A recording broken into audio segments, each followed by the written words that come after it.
to try to capture what I believe each and every one of you deserve. And that is in-depth understanding of where we are. This is going to be a difficult process. And I'm very grateful for those who have come. Let me acknowledge Congressman Al Green. This is his congressional district in Westbury High. Let me acknowledge Mr. Delaney, who's been working with HISD for a period of time. The executive officer, a lot of HISD personnel here. And let me also acknowledge what Deputy Commissioner Delgado was trying to do. If I might interpret the anxiety of workers that include our parents who work every day and pay their taxes so that they can have an excellent education for their children. The teachers who sacrifice every day, love their children, and are proud of their success. Let me acknowledge supporters. Let me acknowledge our support workers and bus drivers and the union workers who fight every day. And I use the term fight in a way that is good. Fight for our children, make sure they get to school, listen to some of their concerns, because if you're around children, you need to absorb them. You need to be a sponge. And I said teachers, administrators, the school board trustees who have sought a level of stabilization, and of course, the present superintendent who is working, and at least these individuals are responsive, or let me just say, are responsible to all of you. I want Mr. Delgado to know that it is not a personal opposition, but it is a giant of an opposition. As a member of the United States Congress, I want to bring people together. But I want to be able to speak the truth, and just give me a moment. We got 15 minutes. Give me a moment. I love that. On the floor of the House, they gavel you down and I keep talking. The moment is that we are absolutely and conspicuously with the majority. Let me not say that there are those who say, well, let's see what will happen. But let me speak for myself and what I've gleaned from people that I have encountered who are the parents of teachers, the parents and teachers, parents of children, that we are opposed to the approach of the takeover. We're absolutely opposed to the approach. We want to be problem solvers. I was a PTO mother. My children are HISD graduates, and they are self-supporting right now. I'm proud of my children. My grandchildren are in HISD. But I see all of these children as our children. And so I realize that we are dealing, and Deputy Commissioner Delgado is dealing with a law that he and Commissioner Morath believes drives them to this point. I want to just give them a historical perspective. Can you believe that we held on to the 7th or 8th largest district? The doors of our schools stayed open to the most catastrophic period that most of us have experienced in our lifetime, short of war on our soil, and that was a pandemic. Can you imagine that we held on? That our parents held on? That NGOs held on by maybe helping and opening doors? That parents either were off of work, missed work, but they did whatever they could to keep their children learning. And you still taught. Teachers taught. Let me be very clear. Even though you had some unsmiling faces, they were there in front listening to you. It was a difficult time. I I really think TEA and the governor of the state of Texas should take into consideration the challenges that we overcame during the pandemic.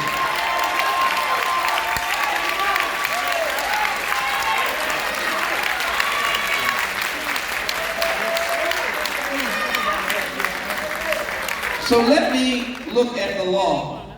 Let me make sure.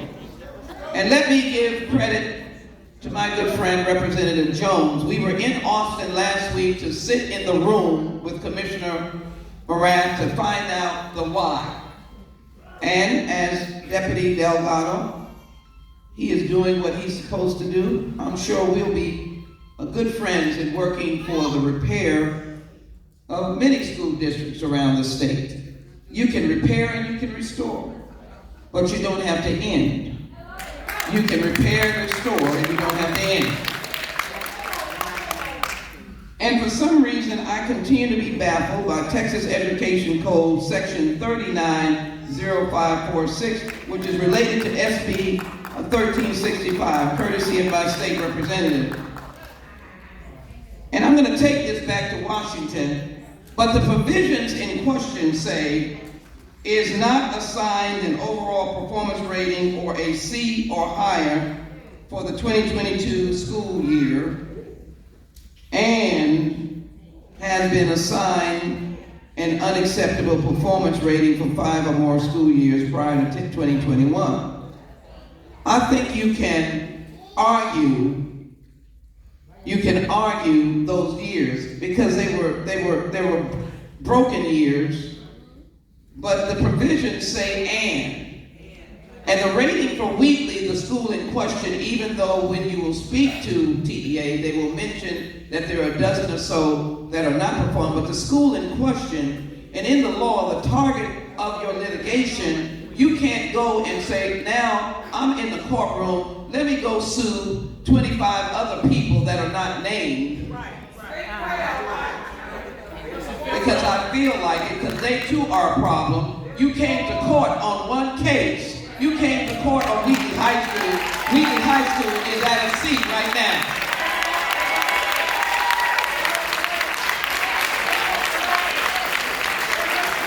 So the message we want you to understand, I don't think you're in compliance with the education code.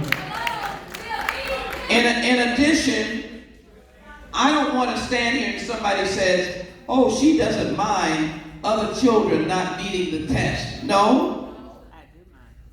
I am ready to get to work. Recruiting teachers nationally. We have a national commitment to raise teacher salaries.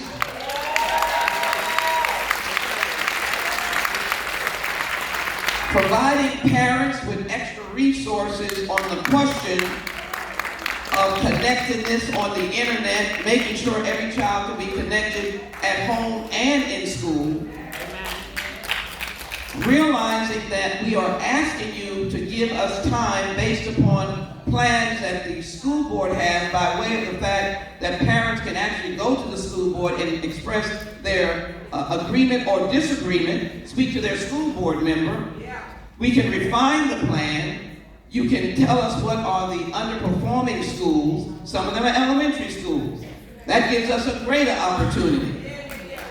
But there is rumor that there are other schools on the margin in the state of Texas, and those schools are not being attacked.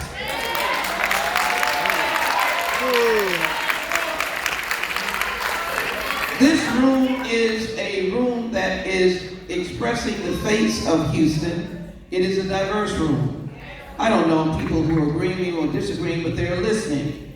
I want you just to think about what would be the pathway for us to work together as parents. TEA gets the money from the Department of Education that we give. It is the Department of Education only gets certain federal funds. The state is supposed to be responsible for school funding. We have national reports, and I don't want to be like I'm going in a circle. I just want to give you a bunch of facts that shows that we have consistently underfunded from the state per capita.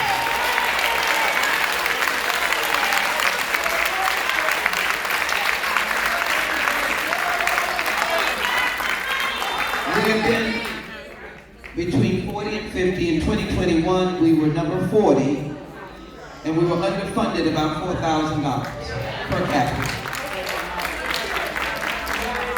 Parents are still paying their taxes.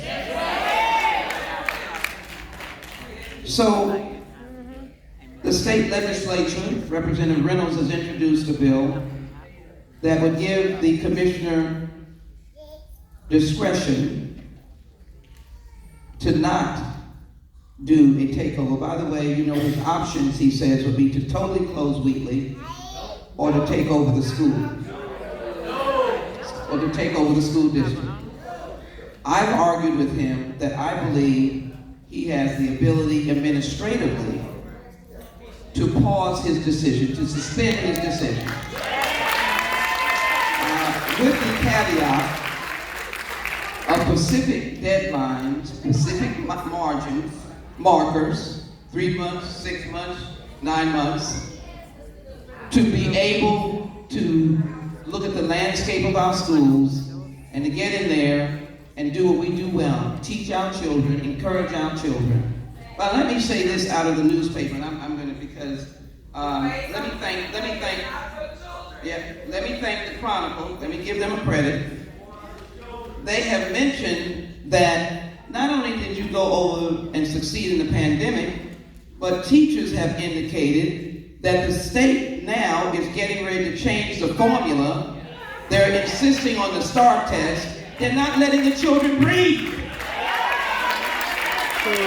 After the pandemic, you're going to come down hard on these children and teachers when they have been miraculous and they have gotten through the pandemic. And you changing the rating. The other thing is, they're saying that the conditions are going to be easy. They're not. To get out of the board of managers. Let me let you hear what they say. In order to get out of them, no campuses should get failing grades for multiple years. We'll be in this for the rest of our lives. Because multiple years could be 2 years. Then this school comes out, then another school goes in. Who knows? We'll never get to breathe and to help those schools come out of failing grades. And failing grades is not every child failing. Failing grades is not an incompetent school. It is a number that's based upon some of the children in the STAR test, but really the percentages of children like in reading, and there could be people who are excelling in art and music, or excelling in math and not excelling in reading. I'll finish in a moment. Special education. We owe an obligation to parents that need special education. But why doesn't the state come in with increased funding, specialized teachers, and help us focus even more on special education? Because the state was the one that the Department of Education sued or took to task because overall they were bad in the entire state on special education. And then the last thing, of course, is governance. And I can assure you, if the board was given the time and said, these are the markers that you have to do, they could do it.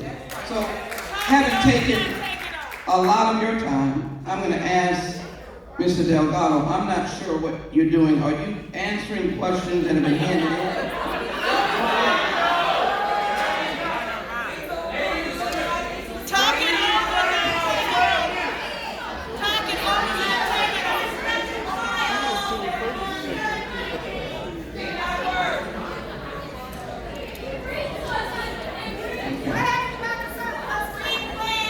Let me do this. As he said, the meeting is about over 4 minutes. Let me do this. We can't get, is there somebody who can stand up and ask one question that Mr. Delgado has not answered? He was going through this list. I don't know whose list they are. Will you be able to respond to these? Are there names on them, sir? He done put his computer up. How will you, why don't I yield to you? How would you be able to answer? As mentioned in our presentation, we will post the answers to these questions on our website, on the HISD Board of Management website, that are in relation to the application and selection process. So who are the people that pick the board of managers? These questions. And I'll see you tomorrow and tell me. I'm going to hear you. Who are the people that pick the board of managers? You're not answering the question. Hold on one moment. I'm going to ask Lorraine to answer these questions to be able to put them online. But because that's what they're taking back, but they're only going to answer questions, which I'm absolutely opposed, that they would come and answer only questions on the Board of Managers. You are owed answers about the takeover.